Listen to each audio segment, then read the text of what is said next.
Hey, it's MannyMan. In this video, I will show you how to create this simple day and night cycle completely from scratch. You will learn how to create a clock that repeats every 24 hours so we can orbit the sun and moon around the world. Let's get right into it. So first you will need a new blueprint actor that you should call BP_day-night cycle and just open it. We need a directional light that is going to be our sun. Just click on the plus icon in the Components tab up here and search for directional light. Click on it and rename it to Sun. Right-click onto it and click on Duplicate, or just press Ctrl D on your keyboard. This is going to be our moon. Let's get rid of that warning, which says that multiple directional lights are competing, so the engine doesn't know which one to use. Just select your sun and search for forward and change the forward shading priority to 1. Now I want to start programming. We basically program two things. First, we will create a clock that goes from 0 to 24, representing a full day. We are then converting that time to 360 degrees, so we can rotate the sun on each tick. For the moon, we will just use the same calculation, but we will add 180 degrees, so it's on the opposite side. So just go to your event graph to your tick event. Let's create a new variable first, that is going to be just our time as a float. Hold Alt and drag that time variable on this pin so we can update the value on each tick. Let's also promote the delta seconds to a variable so we know how much time has passed since the last frame. Just hold Ctrl and drag the delta seconds onto the graph and divide it by 60 to convert it so that 1 second represents 1 real life minute. I will also comment it with convert 1 second to 1 real life minute. Let's also connect this to a multiply node to create a custom speed up, which is great to test our day-night cycle quickly. Right-click onto that green pin and click on To Integer. Write 1 into it so it becomes our default value. By using an integer instead of a float, we will always speed the time up by full minutes. Name that integer time speed up. I will also comment that with custom speed up just to make it more clear. Lastly, you need to add that result with your time variable and connect it with the set time node to update it on each tick. Let's make sure that our blueprint does not become a mess over time. Select all these nodes, but not the delta seconds. Right-click on any selected node and click on Collapse to Function. Name your new function Update Time and move that node up here. Let's test our function by creating a print string in our Update Time function. Just connect the time variable.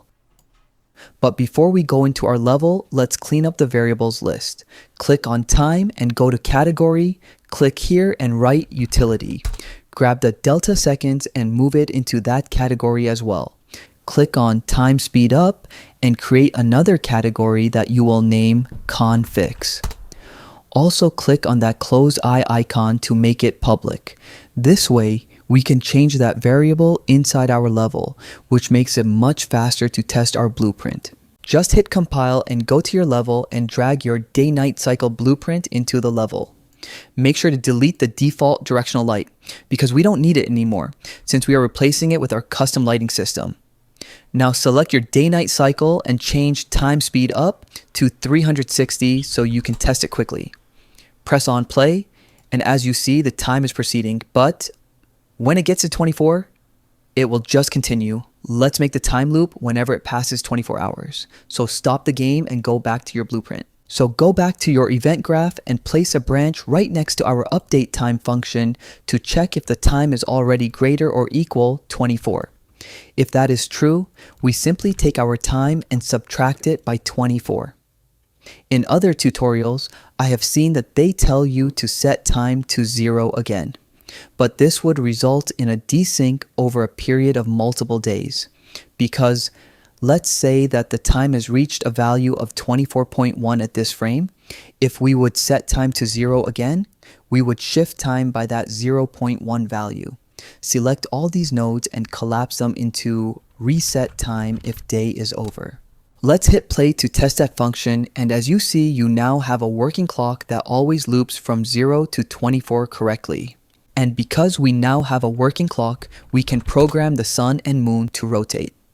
If you're liking this video so far, please subscribe because I have a lot of great tutorials coming. This video was also requested by one of you. Thank you for giving me the idea to make this tutorial. But let's complete our day and night cycle by making the sun and moon rotate. For rotating the sun, we are going to use set relative rotation. Right-click onto the rotation pin and split that structure so you get access to each individual axis. We are going to need the pitch and yaw rotation only. Pitch is going to be the altitude, controlling the height of the sun, and yaw is going to be the azimuth, which controls the position from left to right. We are going to move the sun in an arc.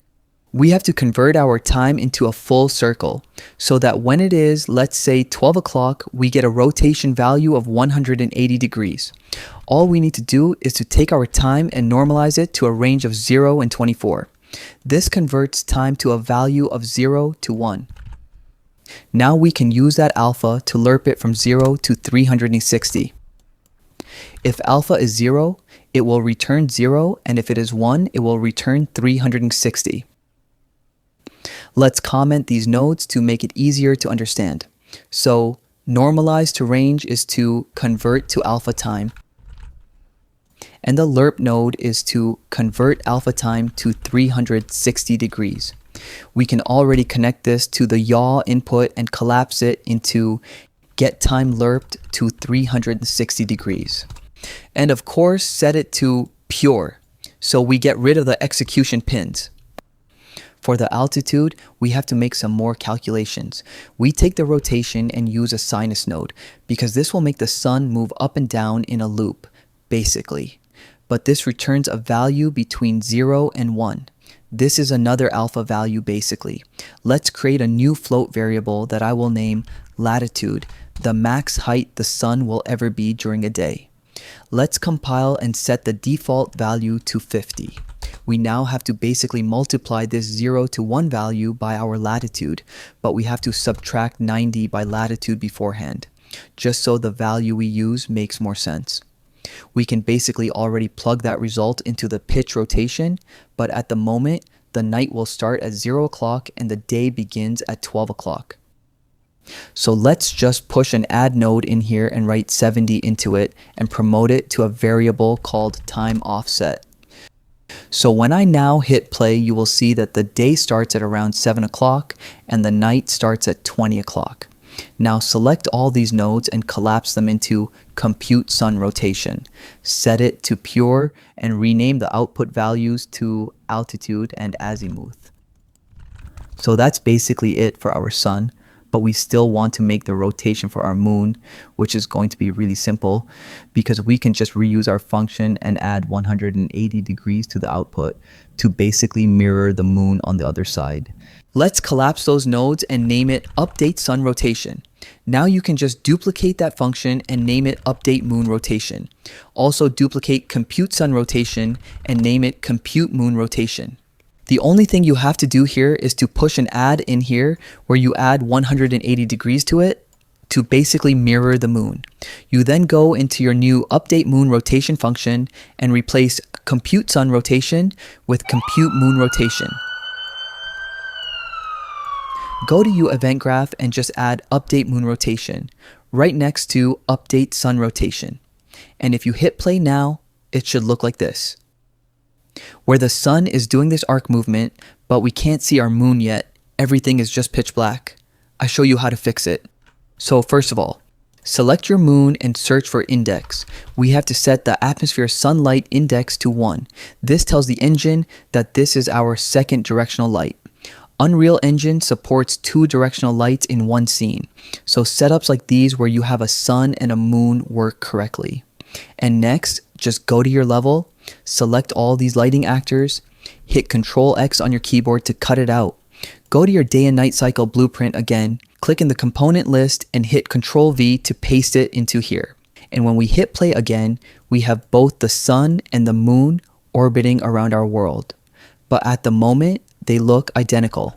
So basically from here, you can select your moon and make adjustments to it, like making it darker by decreasing the light intensity. You can change the color to a dark blue, change the temperature so the scene becomes colder and all that stuff. You now have a fully functional day and night cycle that you can use for your games.